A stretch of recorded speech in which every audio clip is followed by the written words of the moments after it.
Hi hello friends. ரொம்ப நாள் கழிச்சு இன்றைக்கி ஒரு நியூ டிஷ் ட்ரை பண்ணலான்னு சொல்லிட்டு ட்ரை பண்ணேன்.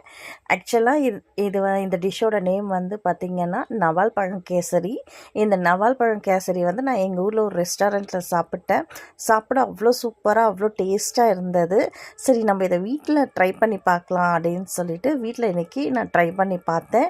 இப்போ நவால் பழம் சீசன்றதுனால ஈஸியாகவே எனக்கு கிடச்சது, அதுவும் பெருசாக கிடச்சது. அதை நான் வாங்கிட்டு வந்துட்டு அதில் ஒரு 6-7 பழம் எடுத்து கொட்டை எல்லாம் எடுத்துட்டு இருக்கிற அந்த பழத்தோட சதையை வச்சு நல்லா மிக்சியில் கிரைண்ட் பண்ணி எடுத்துட்டு, நம்ம எப்போவுமே கேசரி எப்படி செய்வோமோ அதே பதத்தில் கேசரி நம்ம செய்யும்போது நான் வந்து கேசரி செய்யறதுக்கு முன்னாடியே தண்ணி வந்து நல்லா கொதிக்க வச்சுட்டு அடுத்து தான் நான் ரவை போட்டு செய்வேன்.